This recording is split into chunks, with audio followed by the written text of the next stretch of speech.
trying. I'm trying. I can't let people see me without the lights, Daphne. Oh no, but I mean the light. Yeah, I had to adjust my lighting, but even then, I'm not like really happy with the color temperature. But whatever. I can't get it to be like, man, I am tasting the fucking rainbow with this Loom Cube here today. Right. Oh my Like, goodness. Although the siren light was pretty funny. It does look like the cops are here. it does look like the cops are here. That's for damn sure. Not the first time. Oh no. Oh my god, I cannot fix this. All right, good morning, everyone. It is what June 7th, 2024, and it is a fucking Friday. Right, yeah. Right, Yeah. and my mood is bullshit. Right. Well, I hope you're in a better mood, Daphne. Oh yeah. Well, actually, my mood is weird. Oh yeah? Yeah, because I'm happy about jobs, but fucking getting up and getting in the grind and not sleeping good. People suck. Getting old, woke up, shoulder hurts a little bit. Just like, fuck my life. Wow. Did you get yourself good insoles? Not yet, but I did. They're in the cart. Okay. Yeah.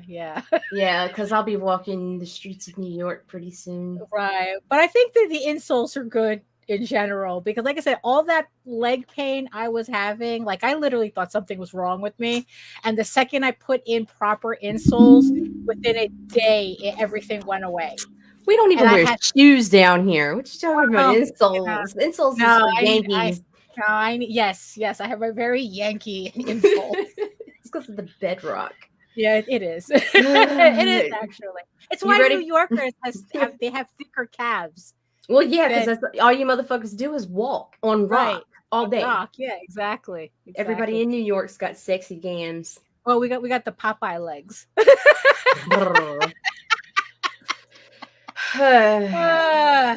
Let's do this nonsense. Well, I guess we should, right? All right. Here we go.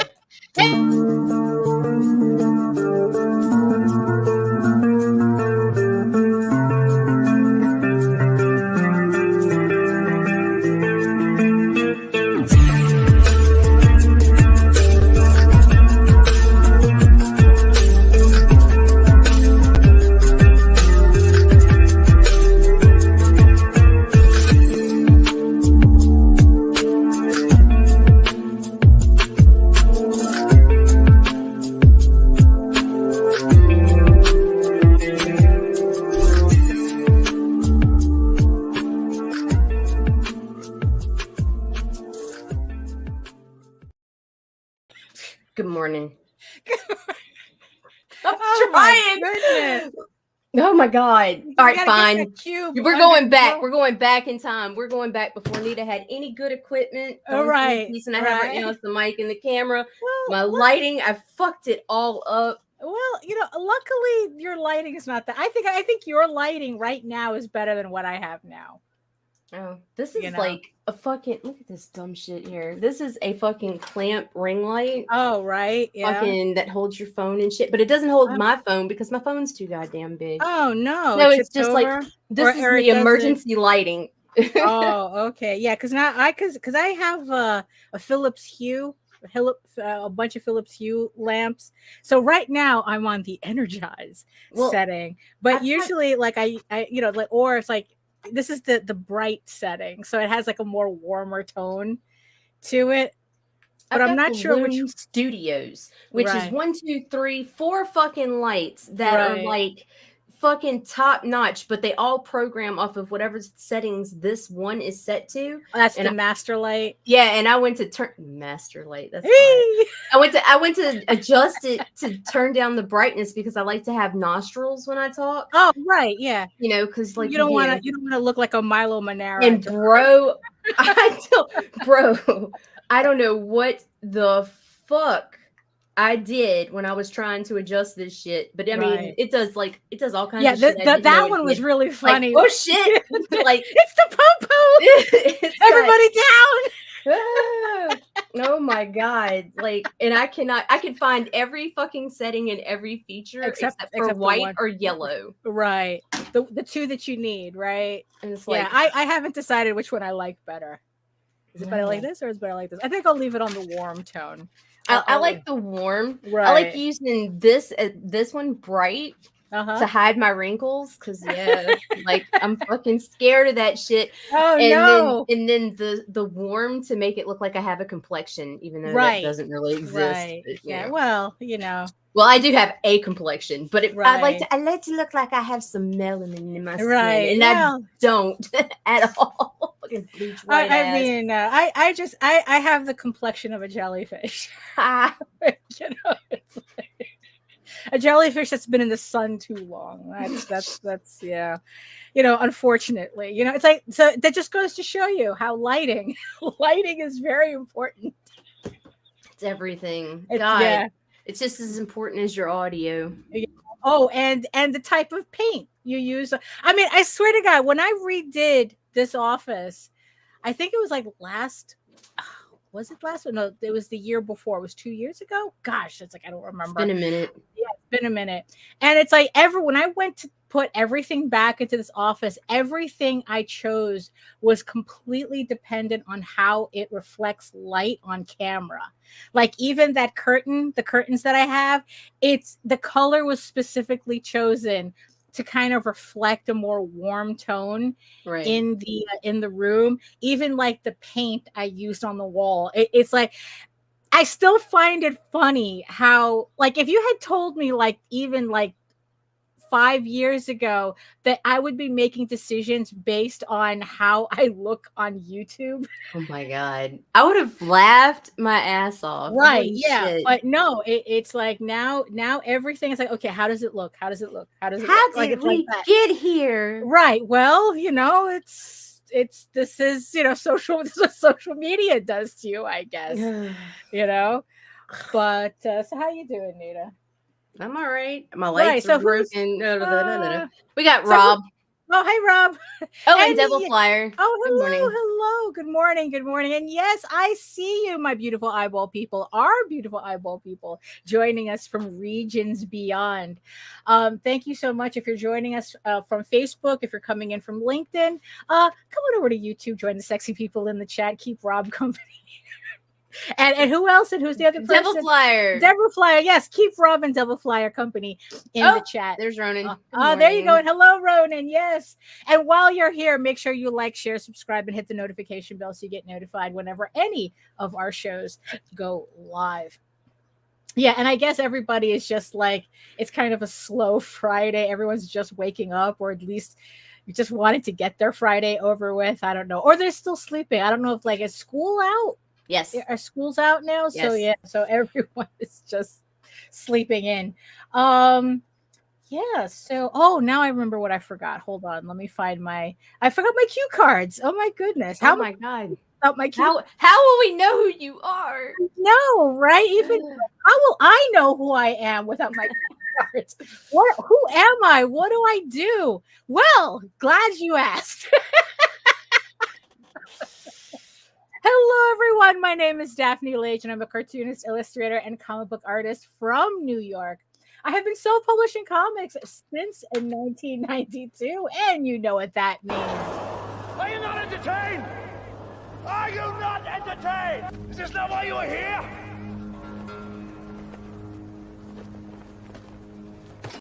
Ha! And I am known for the furry fantasy adventure Tall Tales.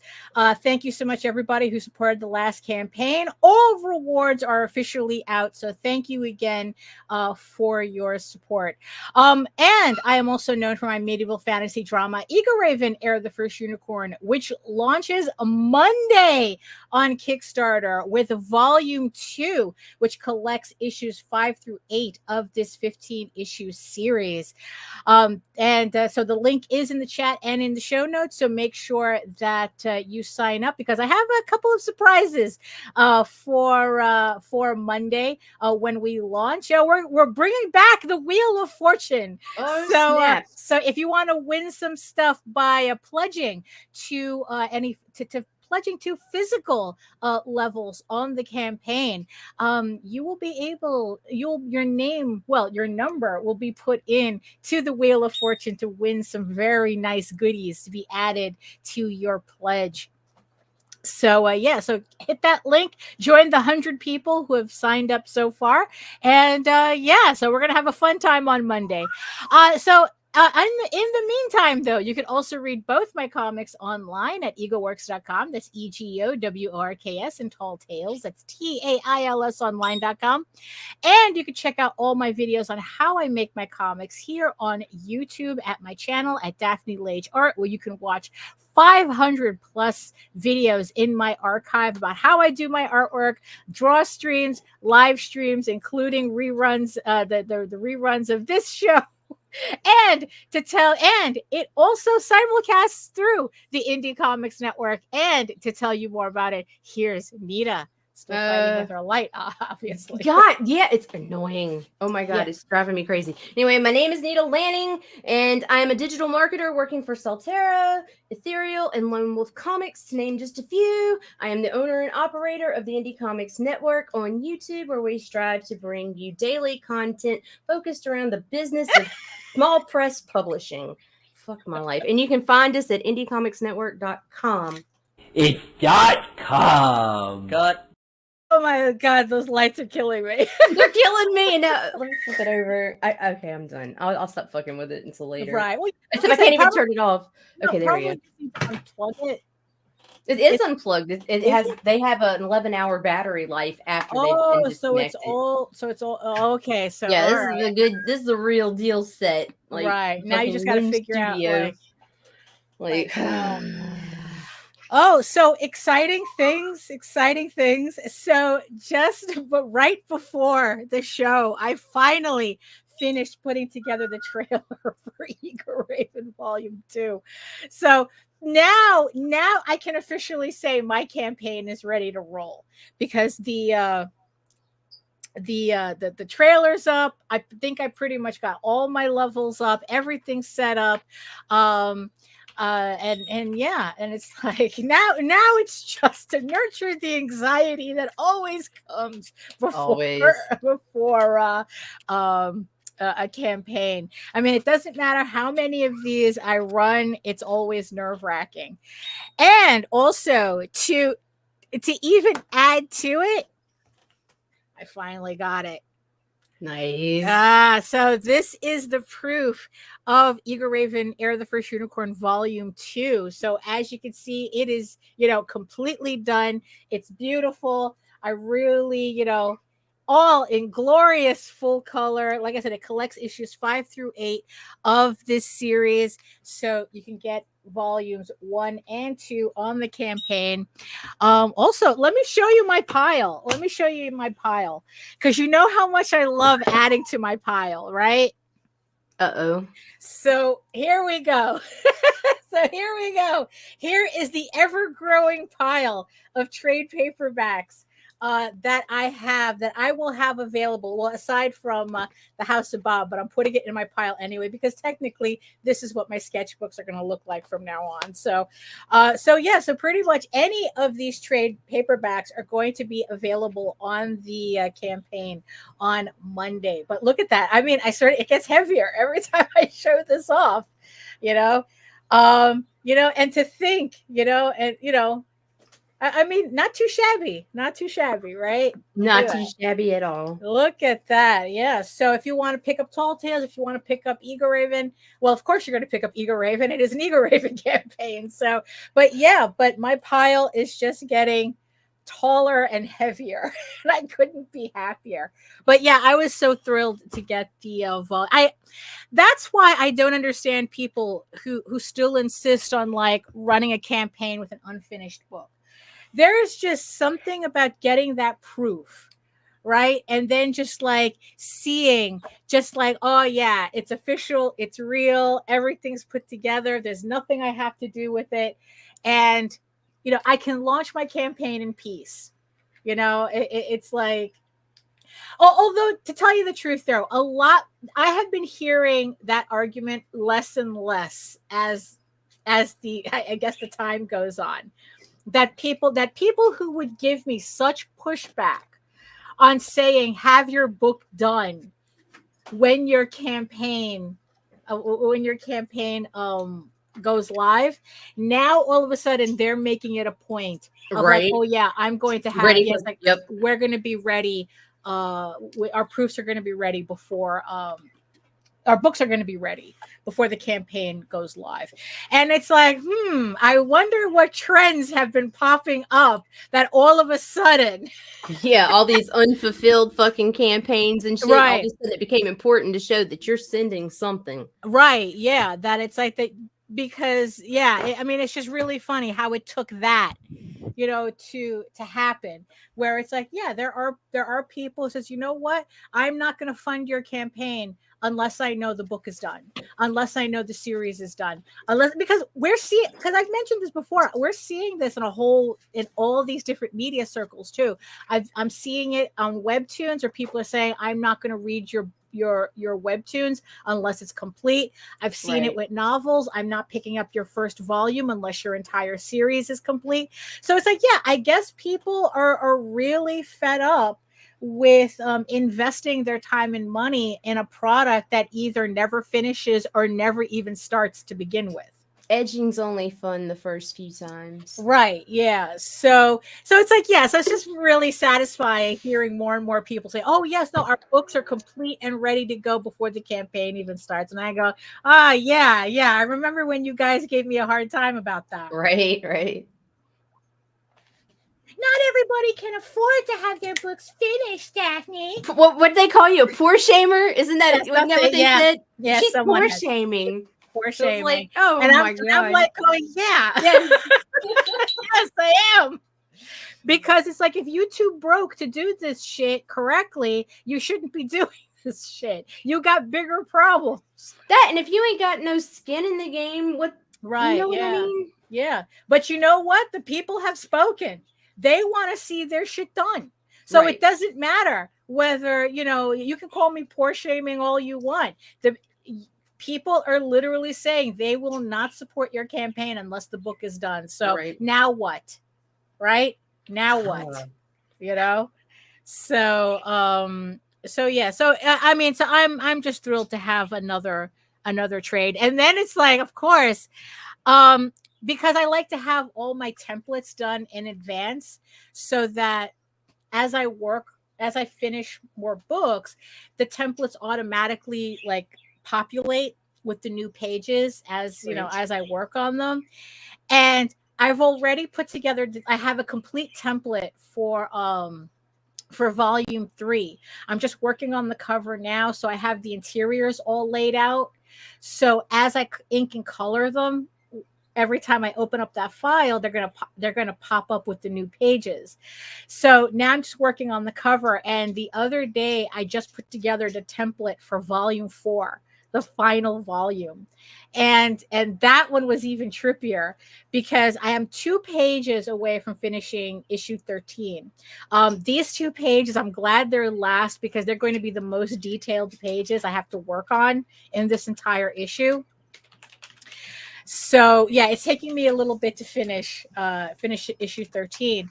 But then I also laid out the cover gallery in that last volume, where it's like because what I want to do, I mean, obviously it's not complete because all the campaigns are not complete, but I want to have a color gallery in the last volume that showcases all the covers and variant covers. Well, my art variant covers that were available on all the Kickstarter campaigns. Nice. So I got that put together. So it's like, it's come. I mean, and then it's like I did the final blurb for volume 4, and it's just like, it's really trippy to kind of like to write the concluding. It's like the story concludes, it on the back. And I'm thrilled and just like freaked out about it at the same time. But the thing is, it's still going to take me a while to finish all those pages, because I'm still penciling. And everything's in pencils from here on. But definitely before the end of the year, I have to get on top of volume. What is it? This is 9 to 8, 9. I have to start on issue 9 to inking and coloring it, so that I'll have it ready for the first of the year of 2025. Jesus. So so it's just been a lot of just trying to get everything done. It's just been a little nerve-wracking. But so you're sending out updates as we speak? Yeah, I mean it's kind of weird how that like Meta is so prickly that it's like even if you were to schedule updates, you can't trust it to send out No, updates. you absolutely can't, especially if you have connected accounts. Right. Like it'll say, okay, yeah, we'll save to post for 12 a.m. tomorrow, blah, blah, blah. And then the next thing you know, you get a notification telling people you're going live on fucking Instagram or another platform. And it's like, what the fuck are you talking about? Right. Yeah. Because it's going out like 5 hours later. or earlier. Right. That's usually the biggest issue. So it's like there is no ideal multiple platform system set up yet. Right. Oh, speaking of platforms, so well, Kara's having a bad time. Yeah, it is. You know, I mean, so for those of you who are not up on the latest gossip, so ever since Facebook, well, Meta said that it was going to start scraping Instagram for its AI and no one's allowed to opt out. Well, or at least it's you know what? Yeah, it's like no one's allowed to opt out. That's pretty much it. It's like only if you're in Europe or you're allowed to opt out because you know they have the first anti-AI laws there. Right. So, but in the United States, it's like, you know, fuck it. Until there's a law there, we're going to do whatever the fuck we want and we're going to scrape all your shit. So, people have been, so artists, you know, creators have been trying to find a new platform and they all descended on a platform named Kara, called Kara. And it seems that this platform has been around for a bit, for a couple of years, but I guess because of this, now everybody knows about it. And so many people have descended on this platform, which is privately run by a group of friends, basically. Yeah, right. It's like that they're just running it like they're a group of artists who just decided to, you know, like, oh, let's run our own platform. And now they've caught the eye of the entire internet. And I think like they've had like 300,000 signups within the past couple of days. And because of that, they are freaking out over a bill that they just received for server maintenance that totaled up to $98,000 for the month. And now they're completely freaking out about how they're going to maintain this level of usage on this platform. Like they didn't expect it to happen all at once like this. Right. And now there's kind of talk about how they might, well, it's speculation right now. There isn't really any official word from anybody at Kara, but there is speculation that if this platform is going to survive, they're going to have to either get sponsorships, sell advertising, or they're going to have to everyone's going to have to cough up a monthly fee. It's inevitable, right? Stay, you know, for this platform to stay afloat. And to see the amount of people already freaking out at even the thought of paying a monthly fee for this. I mean, it's kind of funny for all the people who are arguing how this is going to be their new safe space and this, that, and the other thing. Oh, hello. Yes, we did do the intro. Damn it. That you know, like this was supposed to be the creator safe space, but I guess safe spaces only count if they're free, huh? And well, yeah, that's the only time I feel safe is when I pay for something, you know. You know, and you know, so it's like, so there's like all this speculation going around because I was trying to find the post that kind of broke down the numbers a bit. So Kara uses kind of like a coffee system where you can donate to help run the you can either donate or you can buy kind of like a sponsorship on Right. Kara, right? And okay, so what someone had broke it down that Kara has now 300,000 members, Jesus. but only 1,500 of them donate to the platform, and even less than that are doing the sponsorship. Well, that's because Where, artists are tightwads. We broke. Y'all you all know, broke. You draw for a living, for fuck's you sake. know, well, yeah, that's the complaint that most people Artists are are saying. starving. Yeah, that it's like, you know what, that it's like we're not gonna, it's like one, artists are notoriously broke, right? Also, if you're talking about a worldwide platform, the conversion rate can what if you're hearing a banging, that's on my end. Oh, okay. I'm like, Yeah, what the fuck are my kids doing? No, I think like someone's either fixing their roof or something. Okay. Because You I'm know, like, I'm about so- to go off. Right. No. That's on my end. So yeah, so they're talking about like for the worldwide members, like the conversion rate, like people were like speculating, like, oh, if they do like $5 a month, and people were going, fuck that. If you do $5, if you even do $3 a month, I'm unsubscribing. What the You know? fuck? And yeah, and it seems like that the one Okay.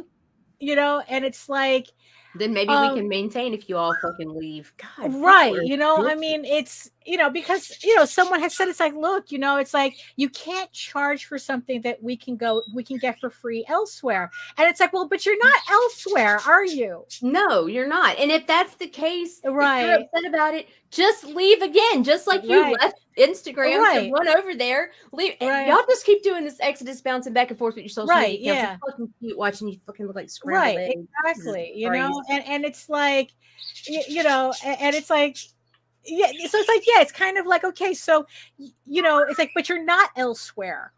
You know, you Right. just left Twitter, you just left Instagram, You just left Facebook. you know, Yeah, right? like, So it's like you're here now, and because you're all here, they have to do something, or else the platform's not going to exist. right. Because Jesus Christ, imagine getting a $98,000 bill for 1 month of service, And $400 each additional hour. right? $400 every fucking No, hour. I think it was. Hold on, I think that was 40. That might have been 40. Hold on, let me see. Well, even still, Yeah, I like, don't remember. Oh yeah, I don't have that screen let me grab. see if I I think have it's it. like 40. I have it somewhere. Let me Yeah, check. I think it's $40 Okay, per hour. but even Yeah. still, Jesus Yeah. Christ, dude. Yeah, And I'm not imagine. knocking any platform, and I'm not knocking anybody who left Right. whatever. But because I mean, here's the holy deal. shit. I love and hate every fucking social media site equally. Yeah, no, that's true. That's true. It's like, you know, it's kind of like can't live with them, can't live without them type of them. Right. Right. You know, so yeah, so it's just a very it's kind of like a whole like, oh, that escalated quickly. Okay, so yeah, the notification she got is this is your daily notification that your team has used 24,166% of your monthly included serverless function execution amount, which has added $96,280 to your bill thus far. Jesus You will Christ. continue to be charged 40 per 100 gigabytes hours. Right. Okay. Yeah, I don't know how that works. Yeah. But holy shit. Right. So other people are saying that the problem that they have is that I guess the server system that they're using is obviously completely inadequate for what this thing is. And without changing that, they're not going to like they said that even if they did memberships, it's not going to solve the problem. No. That they're on a foundation that is completely inadequate for what they're doing. So I don't know. I mean, the plot thickens. So I wonder if some big corporation is going to jump in or like not Elon, God forbid, but like some rich motherfucker. Oh right, some venture capitalist like, all the artists are moving here now. Yes, right. You know, look at all that data. I mean, there's so many ways this can go. They can either let it go, can crumble, or whatever, or appear like Mastodon did. And don't tell me Mastodon's still there. I don't give a fuck. I know it is, Right, but it's not what you said it would be. It's Right, not. Just shut the fuck up. right, yeah, But like, just I'm really curious to see how this goes. I right, yeah. really am. Because especially since so many people got all up your ass about it, and it's like, oh, Yeah. funny that, Right. you know, hmm, you know, All I said was as is not right. Well, sustainable, here's and the you're thing, running right? for Because here's nothing. right, because here's the thing, though. It's like, okay, so if this platform is your savior because it's vehemently anti AI, are you willing to pay for it? Right. But here's You the know, deal. That's their opinion, that's their take. They're personally against AI, but Mhm. even they're telling you they can't protect the fucking platform from it. Right? Yeah. So, what's the goddamn difference? Right.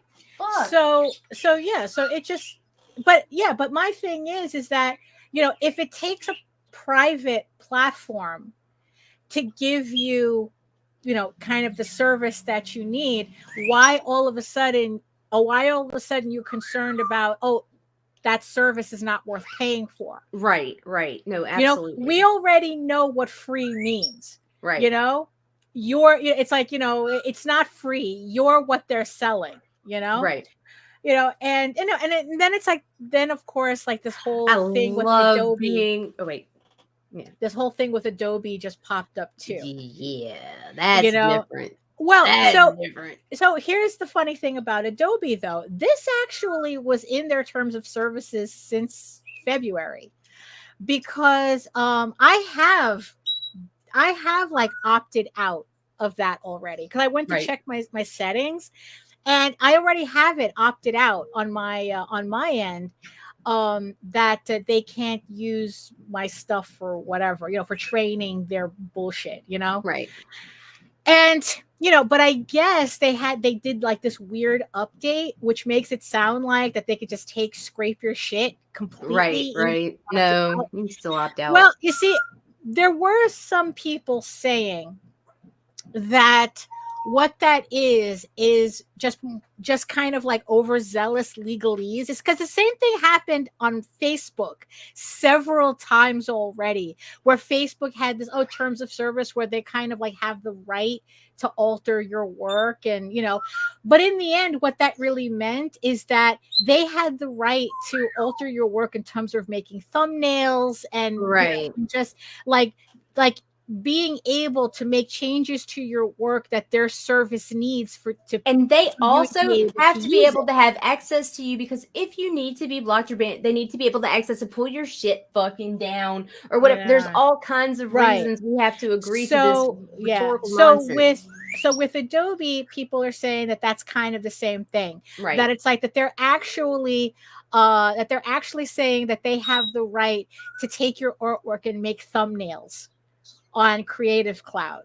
Right. It's not that they're all of a sudden going to take your shit and and Don't make start a book selling out it, of it. Right, right. or stuff like that. So in the end, it's like I decide, so that now there's this whole exodus off of Adobe, and I just there just comes a point where I go, you know what, fuck this shit. I'm so tired of running. I'm tired. Yeah, no, I really am. It's like what it is. I said I'm going to be that goose that hangs out on the Costco parking lot. Right, right. On that one grassy median, and just hiss at everybody, because I'm really tired of this. And you know what? And maybe that's the point. Maybe that's kind of like what they want. They want to exhaust everybody into submission. But I mean, the alternative is not really helpful either. No, the only safe alternative is to completely try to erase your online presence. Right. Completely. And in this day and age, how the fuck are you gonna you can't, that? Right, exactly. So it's like, so this hysteria is just like, I'm tired of it. And it's like, look, I don't use the Creative Cloud anyway. Like I pay for a subscription, but I don't use their cloud service. So unless you can prove to me that they're taking my shit directly off of my computer, which is what a lot of people are assuming, but I really do think it has to do with Creative Cloud. where you're uploading to the Adobe cloud, and because I remember them mentioning that very very early on too, is that they have a right to feed what you upload in their Right. cloud service into their AI. So that's why I don't. Well, that's why I really don't use it. It's like I was like, okay, so I opted out that way. So unless people can tell me that no, they're scraping your computers for Photoshop files, I don't think that's what's happening, and it's like, yeah, I'm just really tired of the hysteria. I just And if really it is, am. okay, anything and everything that's public Right. is Yeah. accessible by Yeah. anyone with the right knowledge. Right. Anyone. Because So, also, yeah, because also kind of like boils down to, remember when people actually, like back in the day, actually gave a shit about government spying? yeah. Um And now it's like, Alexa, Alexa, right, set alarm yeah. for 5 a.m. Right, exactly. And there was like this I love whole her. thing where it's like, like people were making it personal, like Right. yeah, it's like, we kind of joke about, the little NSA guy, in the camera, like everybody has a personal NSA guy. That's Brad. Yeah, exactly. He's seen some Watching, things. watching your your Google searches. It's just research, remember that. Sure. We're writing novels and comics and things. You say so. And then it's like a kind of, now you see, the funny thing is that when it comes to AI, they literally were artists who were personally targeted. Absolutely. Like Absolutely. Art Germ, like these tech bros specifically targeted these artists to Colleen train Durant, their they eye. took Right, their art and they fed it and fed it and fed it and right, fed it and fed it. exactly. Like they had a master Right. list of artists that they go, okay, these are the people that we really want to scrape, right? Right.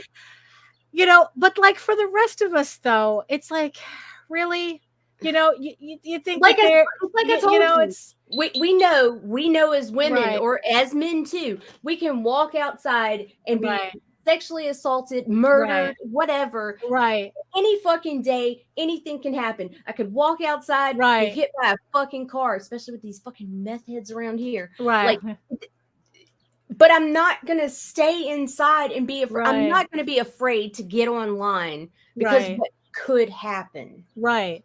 It's That it's like in the end, it's like, is it just stupid of me to think that, oh my god, they're gonna take my artwork, and it's like, who the fuck wants my style anyway? and they might, but you know what? If it's close enough that you can claim it, and you Right. have a grounds because you do have a discernible style, then you cross that bridge when you get there and you go Right. through legalese or whatever. Right. But I if mean, they're just scraping to right, make a bunch of fucking right, muddled fucking AI yeah, fucking garbage, yeah. no one But knows it, it's yours and anyway. also in the end, pre-AI, like, Right. what was the thing that everybody, that all artists were afraid of, really? Like having some Chinese company take your shit and make and sell knockoffs. Like years ago, there was a Chinese company who actually took artwork off of DeviantArt and made art books. Right. This was pre-AI. They did that shit manually. They were selling art books based on people's art on DeviantArt, and nobody knew. Thank you, Lou. I mean, I mean, it's like it's like we hear people all the time, like, say, it's like, oh, that some Chinese company is selling, you go to Alibaba, oh, they're selling knockoffs of my pins or my prints, or or it's like, or whatever. It's like this, you don't need AI for somebody to steal your shit. And the thing is, though, it's like, yes, it's copyrighted, right? But Yes. but the thing is, though, copyright, I forgot the term that was used, but it's like, it's the onus is on you to protect it. Like, yeah, Right. you can have your stuff federally, like registered, right? Which, by the way, if you do, which happens to Polito all the fucking Right, time. which- There's all well, kinds of yeah. Lady Death merch that's non-official, not Right, licensed or approved by which by Coffin. the way, just so everybody knows, yeah, your stuff is copyrighted the second you make it, but if you really want to go after somebody for infringement, you have to have it registered. You have to have the certificate.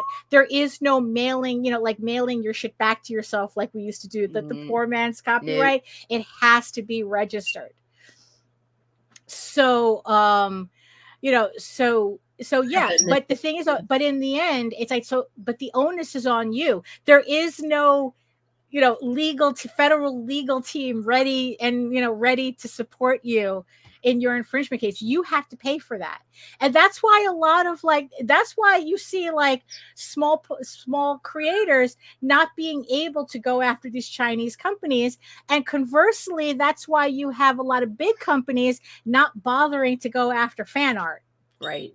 Because it's like they feel it's not really worth their time, not worth their money, not worth getting their legal team involved, because somebody, unless they think you're hurting them, right? Because somebody at a convention going by I don't know, hentai princess is making dirty fan art of your characters. I mean, it's like at a convention, it's like it's kind of like, it's a weird thing. I am not saying on any level, because of course nobody, it's like a contextual understanding, Jesus, and so is English. Contextual understanding of what I'm talking about is obviously at an all-time low as well. So I have to, also, like, put a little asterisk on this, and it's like, I'm not saying none of this matters. I'm not saying don't protect your work. I'm not saying it's like, oh, don't bother, just lie down and die. It's like, I'm just saying, choose your battles. Just choose your goddamn battles. right? And there just comes a point where it's like, okay, Adobe's acting up again, whatever. It's like, look, I use their shit. And no, and I am not going to go run to another program because it's free. Because really, do you trust companies that much that you think that they're not doing the same shit? They're just not bothering to tell you. Right. Thank you. I mean, so it's like, yeah, just choose your battles. We'll all get our $10 in the mail from the class action lawsuit. Right, yeah, exactly. Anyway, so right, exactly. Hang tight. I mean, it's like we depend on these giant companies to hold all our personal data, and they fail at that. They have some dick falling for what's your password? Oh, there it is. And yeah, it's like that's why they make up the story about, it's like all these international hackers and this, that, and the other thing. It's like, no, it's just some dick at working there that's not paying attention to a spam email and gives them all their passwords anyway. It's that easy. It's not like, oh, I'm in the system. No, it's just like, hey, we forgot the password. Can you give it to us? Right. It's like that. You can't even trust them. Be smart. Be smart. Yeah. Glaze your fucking artwork. Yeah. Take advantage of the systems that can corrupt the AI file. Right. Yeah. 2FA all your social media accounts. Right. Make your password different for each fucking account. Ugh, I hate that. Yeah. And fucking be smart. Be street smart online. Right. Yeah, exactly. But it doesn't help you. Yeah, it doesn't help you to be hysterical. No. It's like it really doesn't. It doesn't serve you, and it's like it kind of reminds me of a situation. So something that happened that kind of like feels like it's relevant to the situation. All right. So years ago, me and my mother were at a sushi restaurant, very crowded. It was during lunch, and it was really tightly packed, right? So we had these two, we were literally shoulder to shoulder, right? So next to us were like these two business guys just yammering away, right? And then on the opposite side of us, but like on a little side table, but still close enough to us, was this, I guess, like this mother and son just talking, right? And here we are sitting in the middle, right? So me and my mom are just like, just like trying to have our own conversation, right? So the mother and the son we're talking about like really like school stuff and going skiing and like really like just really mundane stuff, right?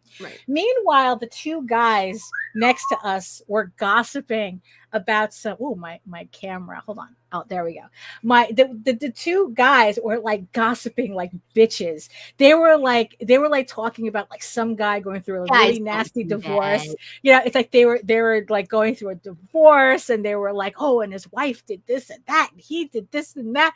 I mean, really, like a couple of hens, in suits next to us, right? So they're just talking away normally. And then it's like mom goes, boy, it's like really loud in here. It's like, we could barely hear each other talk. And I go, and we were talking normally, and I go, look, that's okay. It's a lot more interesting to hear everyone else around us talking. And because we were all close enough, everyone around us heard me say that. And the funniest thing is that the mother and the son gave me this look, and they stopped talking completely. Meanwhile, the gossip kept going. Just kept going, like they just did, like fuck that shit. This they just kept going. What you gonna do with their information? And then the entire time, the mother and son would not speak at all because I said that I was listening to them. Way to ruin their mood, Daphne. Yeah, I know, really. But here's the funny thing. They weren't saying anything actually interesting. But now, because of you, they haven't spoken in 15 years. Yeah. Meanwhile, the two suit guys, they just kept going and going. They had all the juicy tidbits. I was here. It's like, you know what? It's like, so what's the moral of the story here, right? That, okay, maybe Adobe is stealing your shit. Maybe Facebook Meta is stealing your shit, right? They're listening to your conversations, right? I hope they are. What did the mother and son get out of not talking whatsoever? Not a fucking thing. And in the end, what did I get out of listening to the two guys yakking away about people I don't know? Not a fucking thing. Right. So it's like, I don't know. Does this story mean? I don't know. Maybe it's not. Stop living in fucking fear, because that's why, but I just found it funny that the people who really had nothing to say were the ones who felt the need to shut up once they realized someone was listening to them. Bro, we're given a tracking number at birth. I mean, come on, man. Who cares? So it's like that. I guess it's like, to bring up the thing, like they thought that their conversation was so important and so special that the thought of me listening to it, we're right now fucking next to each other. You bitches were just as much listening to my conversation, my own mother, as anybody else. And obviously you were, because they reacted to what I was saying to my mother. Like, you bitches were listening to me. So what's I don't know, in the end, I don't know what the moral of the story is. Maybe in the end it's like, you know what, pick and choose your battles, but Jesus Christ, it's like, you're not that special unless you're art germ. Yes, I don't know. It's calm the fuck down. Calm the fuck down. Yeah. I really, like I said, the hysteria and the little crusades that everybody needs to, that feels like they need to get into. Like I said, they all got up your ass about kind of talking about this. It's my God, I got jumped basically, like 5 or 6 different people targeted me. I'm like, bitch, please. They scolded you, Nita. I even got scolded. Right. And it's like, dude, it's like, really, I never spoke out. And here's what the kicker was, is the main thing they were coming at me for was attacking small creators trying to make a way. And it's like, bitch, I fucking support fucking creators and post them and try to make them, help them grow. I'm just telling them to not fucking panic. I never Right. said anything Okay, well, anti-Kara. yeah. I am actually for Kara. Yeah. I want that platform to succeed. Right. But well, yeah, but here's the it's thing not now. the savior of fucking comics. Well, It's well, not the savior of your art. Yeah. She can't save you. She's Right. only giving you Well, an you see, alternative to have a portfolio. That's you it. were so they were accusing you of not supporting small creators. Well, here's the thing. Right. Are they going to turn around and support a small creator that can't run their platform Exactly. No, properly? they're gonna bitch about her wanting to charge $3 a fucking subscription. $3 or $5 or whatever, that she needs to. Are they going to turn around and say, "Oh, because that's what I'm waiting for. I'm waiting for that." Happen. You wait. The second she says, "Oh, I'm going to have to start implementing membership." "Oh, you suck," and "Oh, Right. Kara sucks anyway. I never liked you anyway." Right. It's always going. It was always crashing. Blah blah blah blah Right, blah. I can hear it now. Yeah. It's the same fucking shit show we see all it's a shit. It's like, you ugly anyway. Type of, I am one to you anyway. Yeah, that's what I'm waiting for. Right. The way people are acting, and it's like, so that was like one of the things that I had wanted to mention, and it's like, so maybe I could squeeze in a little bit of what I really wanted. Thank you. We love you too. In an internet kind of way. Oh my god. Well, no, whoa. Maybe not. No, do not fucking say it. Oh shit. Well, hit me up on my OnlyFans. Right, there we go. Jesus Christ. So the thing is, okay, so I think it took a little bit longer than I wanted to talk about that. I just wanted it to do an update, and we're almost at the hour, but we have a little bit more time. So the topic, the Island of Misfit Comics, right? That was kind of like a thing that I had really wanted to talk about, right? Okay. So I was watching this author, because now it's like I'm kind of like, paying attention more to authors as well. And she was talking about how for 5 years, that there was a period of 5 years where she wrote 40 novels in that time. I was like flabbergasted, but Jose says that it's like, no, the number's it's kind of correct. If you but he kind of like write 40 good novels in 5 years. That's a whole other issue. Okay, because that's a different conversation, So she said the reason why she did this, right, was because she had wanted, because like she had this story series that she wanted to do, her personal story, but she knew from the get-go she couldn't come out the gate with it because it was not something that was marketable. It was not a marketable story in the traditional sense. Okay.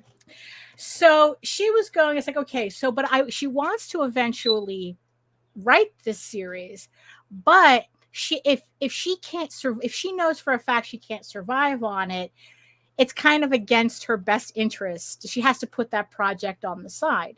Right. So she was already professionally published. She already had her 3 years in that game. But she decided that self-publishing was where she was really going to see any real success or money, especially in it. Right. So like you do. Right. So she decided that she was going to start writing novels for the Amazon market. So what did that entail? So in the end, what did that entail, right? Was the fact that she had, unlike her personal project that she wanted to work on, these particular books she wrote specifically to trends. So any trope, any fanfic thing, anything, because most of these tropes comes out of fandom. So any tropes, anything that was popular, the second something was popular, she jumped on it. She wrote a book, she wrote a novel about it, put it out, right? And it's like, okay, what was the quality of the books? Well, according to her Goodreads reviews, she makes mid books. Okay. Like her books, the reviews would always be around a 3 out of 5. Right. So it's like, okay, so it's like, you're not writing literature here. So, but they're not exactly awful either. So you're in the middle. that's as good as you're going to get, right? So she just kept putting out these books, trend, it's like, okay, this is the trend, let me write a book to it. This is it, this is it. And then not only that, not only just writing to trend, but the story itself had to cater to the expectations of the tropes that she was writing for the audience. Who I was like, oh, you like enemies to lovers? These stories had to read a very particular way. Right. So she was literally crafting mousetraps, as opposed to writing books that she, enjoyed. It's like, no, these are like, okay, this is the audience. This is what they want to see. I'm going to cater everything specifically to them. Right. So she did that for 5 years. I guess she made with moderate success. She had some, she actually was able to buy a house with that money. You go. So good for you. Right. She has her savings. So it worked in a sense where, and she kind of had like this audience, that she was you see, but this is, the more she talked about it though, the more that I kind of like, this is where the story kind of starts to fall apart, where it's like, she's saying that, did she really have an audience, or was she just catering to an audience of a specific thing? She was catering. Right. Because she kind of admitted that in the beginning, saying right. that she put her own shit aside to, that's catering people. But, right. So she was catering to these audiences, right? But in the end, was the audience hers to begin with? So she did this 5 years, completely burnt herself out. And she figured, you know what? I got the house. I have my savings. Now it's time. Let me take a 2-year break, because she completely burnt herself out. And she says, okay, now it's time for me to write the novels that I want to write. Okay. Right. And what she found out when she released the first book, was that she had to start from scratch. She had no audience. Whatever audience that she built up from that 5 years of catering to tropes, of catering to trends, that wasn't her audience. Right. And when she finally wrote her book that she wanted to write, she had to start from the beginning. Now she's using YouTube to build up her audience. And it's like, the only thing that those trends and tropes did was it helped finance her past self, catering to that, financed what she really wanted to do now.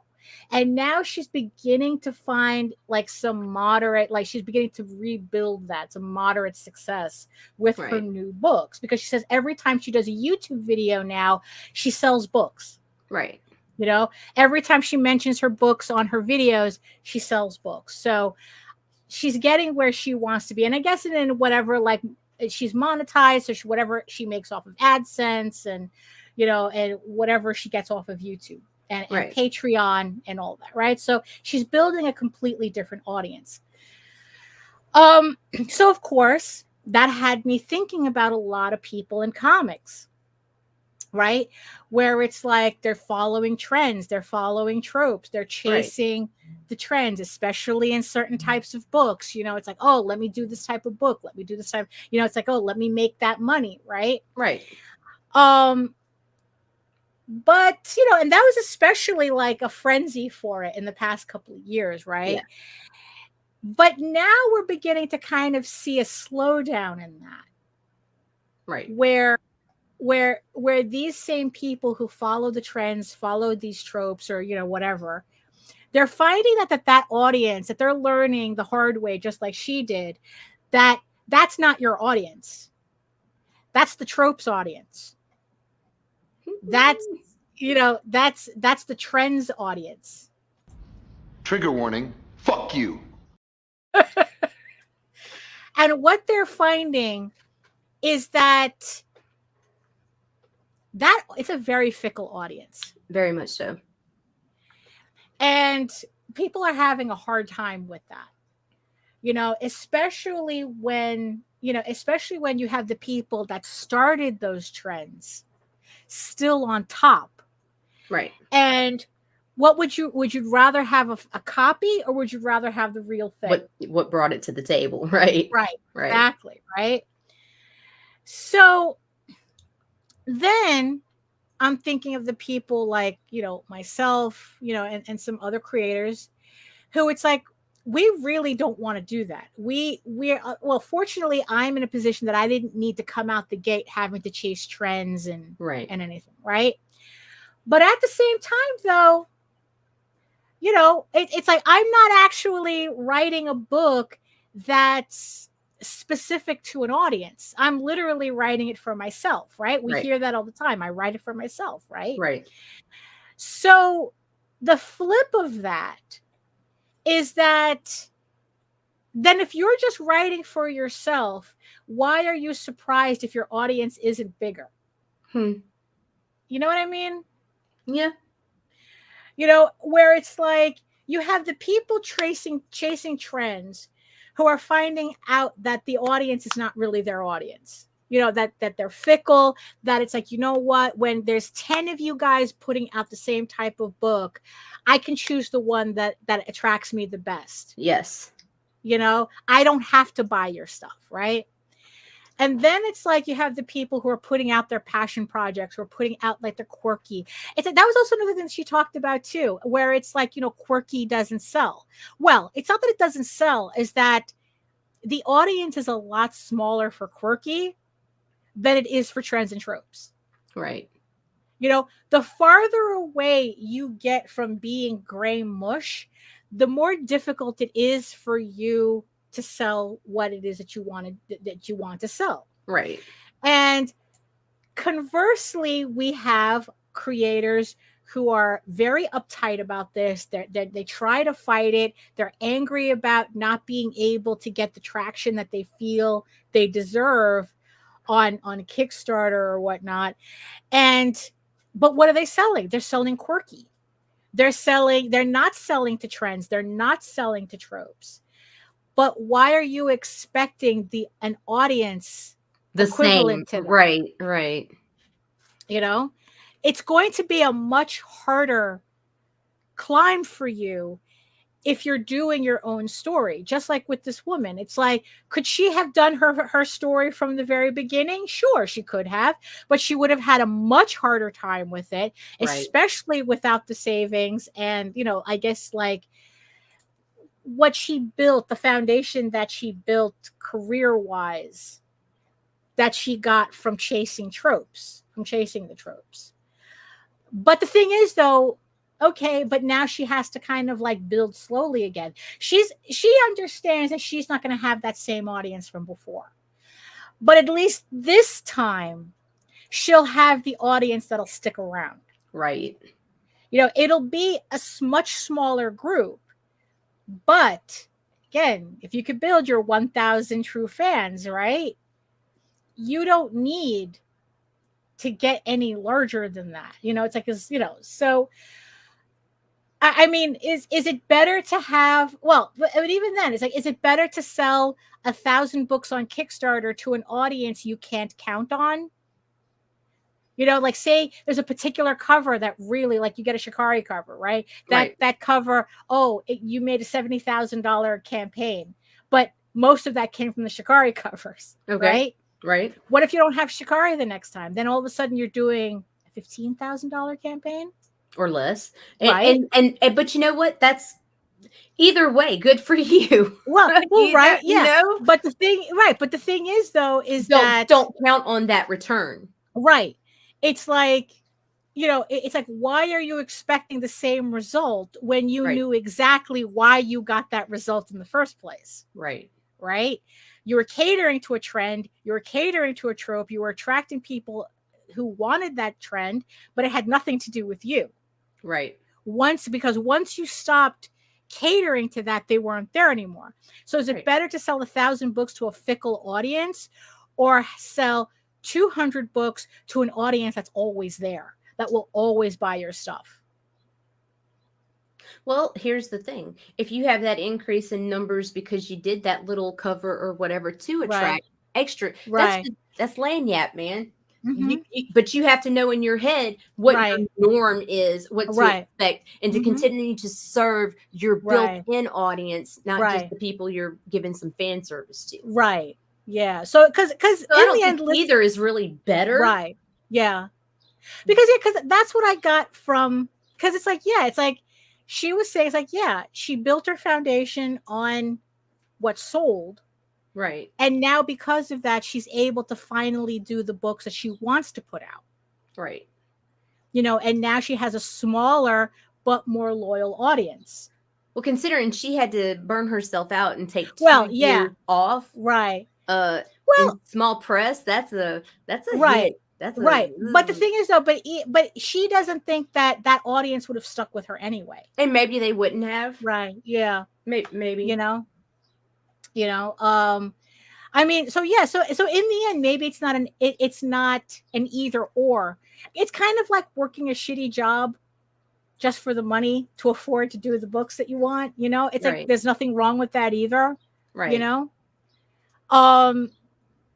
But yeah, but that's kind of, you know, but that's just kind of like, there's a lot of people who are a little delusional on both ends. Right. No, absolutely. You know, absolutely. Where it's like the people chasing trends think that trend is going to go on forever at that level. And they're seeing now that that's not the case. And that's why they're freaking out. Right. But on the other hand, you have the people doing quirky, right? You have the Misfit comics. Right. And they're all lashing out because it's like, oh, why can't I make the same types of sales the people writing to trends are? Right. And it's like that, because that's not how the audiences work. You know, that's not how that works. You know, you have to accept the fact that quirky is a harder sell, that writing for yourself is a harder sell than catering something specifically to the largest possible audience. It's two different mindset. But just like with this author, there is a way that you can kind of like combine the two, and try to use trends to build your foundation to support. I mean, in the end, pay it's for like the rest. pay for the rest, right? And in the end, there's nothing wrong with that. It's just that you have to have a very good you have to have an understanding as to what exactly you're doing and what the reality of your situation is. If you have one campaign that made $30,000, it doesn't mean it's going to stay there. You know, especially if if you're seeing a downward trajectory and it's down, down, it's like, oh, that $30,000 campaign was an outlier. That $75,000 campaign was an outlier. You're not supposed to count that in your average. When I did Viking Slut, that was my outlier. And I don't count that campaign in any of my numbers. Because it's like, yeah, I had 244 backers on that campaign. But on my next campaign, I went right back to where I was before. I went right back to my average. So I don't count that. You know, so it's just so it was just kind of like something that I was thinking about because of this woman in her video, how it's like, it was just funny to see how no matter the media, when it comes to being independent in different medias, we're all actually kind of the same. There's a lot of things that we can learn from each other. Like I don't know, that it's kind of like, up until I saw her video, I'm like going, it's like, oh, you're pandering and this, that, and the other thing, right? And then when I saw her explain it the way she did it, okay, oh, I was misunderstanding. I was misjudging the entire scenario. Right? That it's like, no, it is possible to kind of do both. But again, she had to burn herself out, in that 5 years to be able to do the work that she's doing now. And she understands that, well, that's a completely different, that's an audience she had to leave behind. Right. But again, it's like there's still a lot of people in our circles where it's like they think that audience is there all the time, and like, why am I not getting to a $30,000 campaign, and what's happening, and this, that, and the other thing. And instead of like thinking about like the reality of their situation, and like going, oh, okay, I'm just lowering to my plateau now. That big campaign was an outlier. This is my plateau. Right. You know, oh, maybe, I don't know, maybe $15,000 is a plateau, you know, Right. as opposed to 75, you know, or 35 or even 20. It's like, oh, maybe you're supposed to be at 15. Maybe you're really around supposed to be like 10 or something. I mean, I always say I would love to fail at $15,000. You know? You know, but again, it's like then you turn to the people who's like, oh, my quirky doesn't sell. Why? Nobody wants this and this. It's like, well, it's not that nobody wants it, right? No, we asked there's some of us who love the quirky shit. Right. Because that was also a phrase that I've seen go around too that I don't like. When people say it's like you're making something nobody wants. Oh, somebody will want it. And I go, I think that's an unfair, that it's very unfair to say that, because no, that's not true. Because one, you want it. You wouldn't have made it if you didn't want it. Right. But to say that you're that nobody else outside of you wants that is that's nonsense. You know, because if you like it, there's somebody else, you know, there's somebody else that likes it, that would like it. Right? What is it? It's like one in a million. 1 in a million is 7,000 people. Right. You know, if you count the global population. You know? Oh, Charlie in a box. Hello, Chris. I shoot jelly.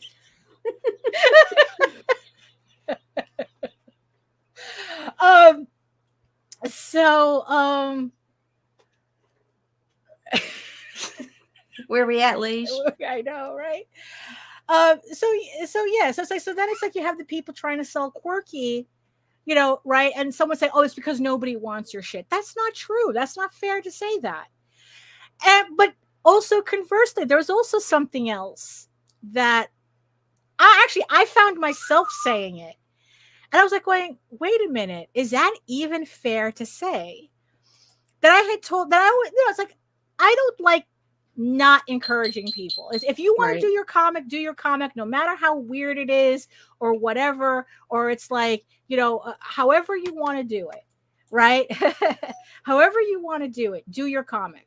Right. If you have a story to tell, do your comic. Do it.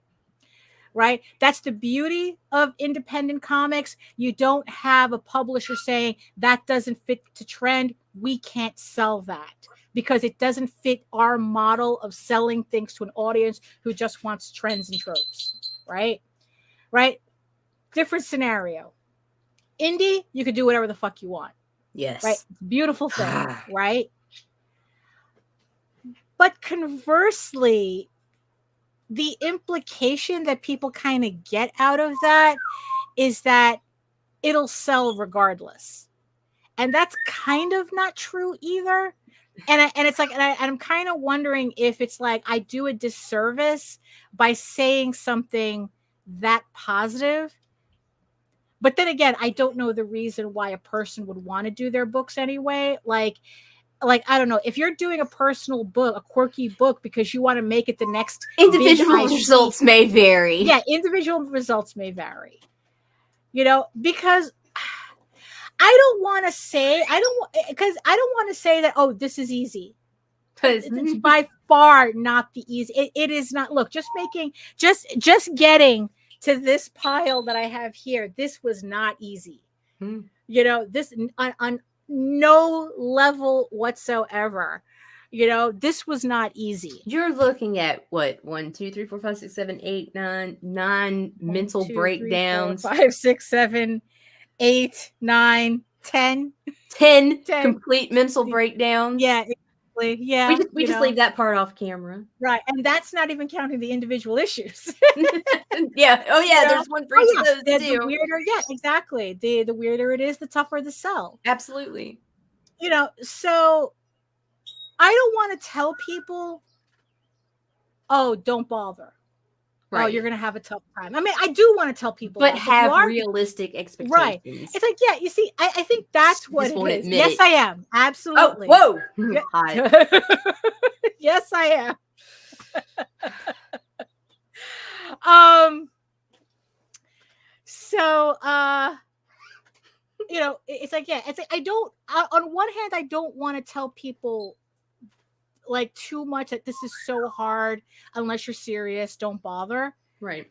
You know, because that might not be the reason you're doing this. Right. But at the same time, I don't want to give the impression that it's all roses and sunshine either. Right. You know, it's like, oh, it's beautiful. You know, it's like, yeah, it is beautiful that we can do whatever stories we want. You know what I say when somebody who wants to take off comes to me? I'm like, dude, it's a mixed bag. Right. That's the best you can do. Yes, there are people who are living it up in their fucking prime, having goddamn hotel parties after fucking con. Right, yeah. We're fucking making 100,000 plus on Kickstarter and shit like that. And then cheerleaders and exploding Zambonis, you know, just all over the place. But right. There's also people that just can't even fucking fund. And then there's the bulk in the middle. Right. Are you going to be able to build and maintain an audience? Right. You know, it's whether you're doing that by chasing trends or you're doing that by putting out your passion project. Right. Yeah. It's you kind of have There's to no one size fits all. Yeah. Because like, you kind of have to like really think about like what it is you want to accomplish and how you're going to accomplish that. Because it's like, if you want to turn your quirky thing into the next big IP, you're going to have a realistic plan for that. Godspeed, bro. Yeah, Godspeed, you know, even if you're just putting out your quirky project. Right. Right? It's like, oh, I just want to tell this story. You still have to have a realistic plan for that, a realistic vision as to how your quirky book fits in the greater scheme of things. You know, you're entering an arena where, again, the closer to gray mush your stuff is, the easier time you're going to find an audience. You know, the more. Welcome to another edition of Thunderdome. That's exactly how it's going to feel like. You know, or you end up, or it's like you end up doing this. Are you not entertained? Are you not entertained? Is this not why you are here? It's like, it's kind of like you're in the same arena either way. You're in an arena either way, you know? I mean, are there times where I mean, look, honestly, there are times that I wish I didn't know any of this. Because I really do think that sometimes knowledge, like ignorance is bliss sometimes. Yeah, it is. That I kind of think that knowledge, too much of this marketing knowledge, it gets in the way. Like, oh my God, what if I have to do this? What if I don't do that? What if I'm not doing this? It's like, and then it's like, there are people who are just going, fuck it, I'm going to do it like this. And that's it. We talk about Jose all the time being the feral Kickstarter gremlin, that it's like, if there's anybody who ignores pretty much everything that goes on, it's Jose. That has nothing to do, and he has a very loyal audience that shows up every time he puts out a campaign. He funds, it's like literally, it's like on top. You could set a schedule as to how his campaigns, go. And in the end, it's like, look, as that he's very satisfied with that. Well, he's not very satisfied with it, but he's only unsatisfied because he doesn't put out as many books as he wants to. Like, if he could run a Kickstarter every 2 weeks, he would, but it's like Chris says, if I could go back in time and do it all over, I'd gone to medical school. The life of an artistic creator is one of frustration and a constant battle against despair. Oh my God. That was mood. Yeah, it was. Mood in the past couple of days. But here's the ironic thing about it. Jose was on jury duty once. And, they ask, it's like, what's your profession? Right. And he says, like, I'm a writer, and left it at that. At the very end, I think, of the thing, he had a lawyer come up to him and says, whatever it is you're doing, keep doing it. There's too many lawyers in the world and not enough writers. Nice. So you know, again, your mind, you know, the grass greener, yada yada, right? Um, or you know, yeah, I mean, it's so yeah. If you're going to come into this arena, you know, with your quirky, right, with your quirky book, with your little misfit book, you can't look over to where all the bikini girls are hanging out and wondering why everybody's over there, right? You know, it's like, oh, the I'll tell bikini you. girl with the rubber band chainsaw. Yeah, I'll tell you why. And they're here there. I have my gun filled with jelly. You know what's funny? Why was the gun on the island of misfit toys? Because the gun doesn't fill itself. The gun is not a misfit because it's full of jelly. Some kid filled it with jelly instead of water. If the kid filled it with water, he would have worked just fine. You're ruining it, Daphne. Stop picking it apart. You're overthinking this. You're overthinking this. You know, but yeah, but it's like, yeah, so you're in the other corner with your gun full of jelly, and on the opposite end is the bikini girl with the chainsaw. Ha! You know, and it's like you know, and you're wondering why the audience is rooting for them. Right. Right? And it's like bikini girls with chainsaws are hot. She's right, well, fucking you fire and dangerous. It's right, yeah, you know. I should kill it. It's like, well, if I hit her just Oh my god. if I hit her just right, I could give her a yeast infection. My god, Leish, what are we doing here? Jelly. I'm talking about jelly. Jelly. Okay. Yeah. What was that? What was that comment? I missed it. I missed it trying to set up a stupid joke. What was that? Good, my god. Never mind. Oh, the kid was the misfit. It just wasn't politically correct to put a paste eater on an island. Details. Ah. Oh my goodness. But yeah, so there's a reality. Yeah, so don't be delusional, I guess, is what I'm saying here, because it doesn't serve you. You know, understand what you're doing. You know, it's like understand your how you're going to do it in the environment that you're going to do it, but don't be delusional about it. That it's like, well, oh, I should be doing this and I should be doing that, and why isn't it that happening, and this, that, and the other thing, and it's like, well, because when shit happens, sometimes it's not about you, you know, you know. So yeah, so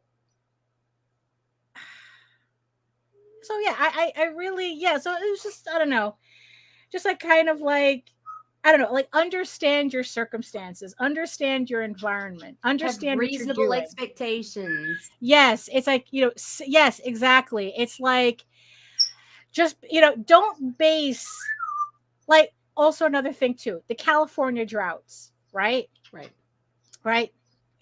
This will make sense in a second. The story that I kept hearing once wildfires became a regular thing, right? Now it's seasonal the wildfires, right? There was an article that I read that is actually where the water table was supposed to be. That all the numbers that California was using to base what was normal for California was actually based on outlier rains. Oh, wow. And because it was based on that, the way that they were, I guess, like treating the surrounding forest areas was pretty much you ended up, because everyone was basing everything on the, I guess, the flood years, right?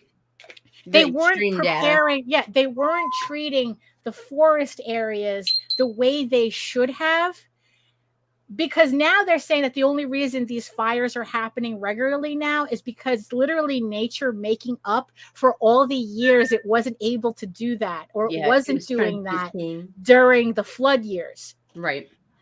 That actually the water table in California is where it's actually supposed to be. But because all the numbers were based on outliers, it completely screwed up the data. And now you have seasonal wildfires. I don't know how accurate that is, but it's kind of, but the warning is there, right? Is that don't base your data on outliers, because when you start dropping to your plateau, you're going to be freaking out the entire time because you're not used to that, when pretty much that's where you were supposed to be to begin with. Right. And yeah, so this is something, so because also this doesn't come out of nowhere, in the end, this is what I'm trying to convince myself of, because I have the campaign launching on Monday, and now I'm kind of worried, am I running on average data, or am I still not at my plateau yet? And am I going to find that out on Monday? Is this average, or I haven't hit my plateau? And I'm like, and especially seeing other people's campaigns kind of like see the dip, I'm kind of like sitting here a little nervous about that. Why? I don't know, because the books are coming out anyway. Right. The campaign on Monday can make $5,000, and it's like, well, the next book is still scheduled. I mean, right. It's not stopping anything. In fact, it's like I'm probably able to withstand these dips more because I do everything myself. I'm not paying anybody, on the regular for stuff. So Right. I can kind of, I'm a little hardier in these changes than a lot of other people are. Right. But it doesn't mean that I want to see my campaigns dip any further, so so this is What did your stoics say, Daphne? To not worry about shit I can't control. Yeah.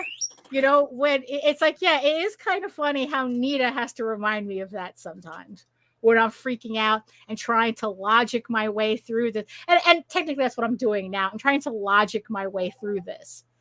That it's okay, that, it's like Chris says, there's so many variables at play right now that are negatively affecting book sales across the board. I picked the wrong time to quit sniffing glue. Hey, don't call me Shirley. So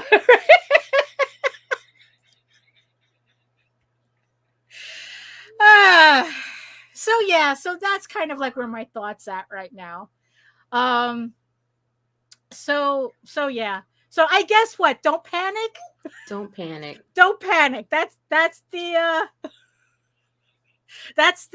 word of the day, the phrase of the day. That's our takeaway for today, right? Don't panic. Whatever happens on Monday happens. That's just what it is. But is it stopping what I'm doing? Absolutely not. So in the end, does it matter?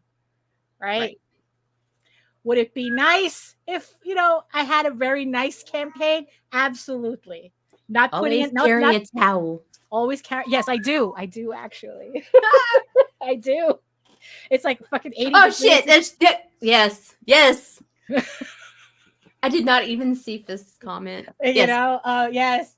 Yeah, because 80 degrees in here, so even with the window open, so I always need my towels. Oh my! I have a stack of glasses and a stack of towels because I need multiple glasses depending on what I'm doing. Actually, I'm wearing the wrong glasses right now, but whatever. I have multiple glasses and multiple towels, so I'm prepared.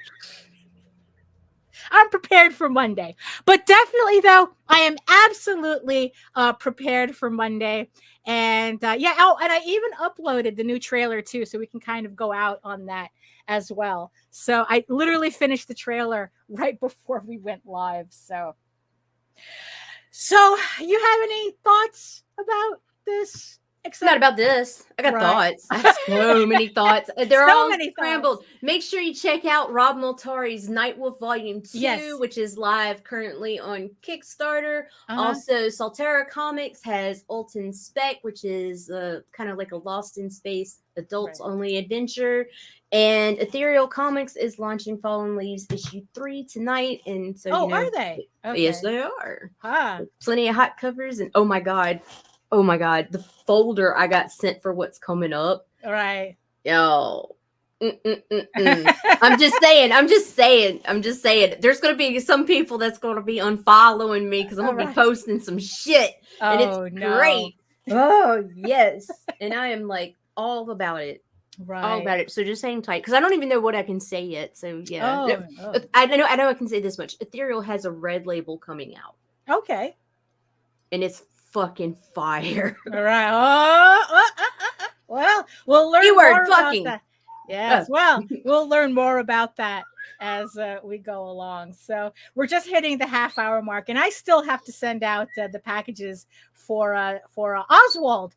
So all of those, if you pledge to the Oswald campaign recently, all your packages are going out today, today and tomorrow, but definitely the bulk of it's going out today. So keep an eye out in your mail for that. So I guess that's it for us on this sweaty Friday.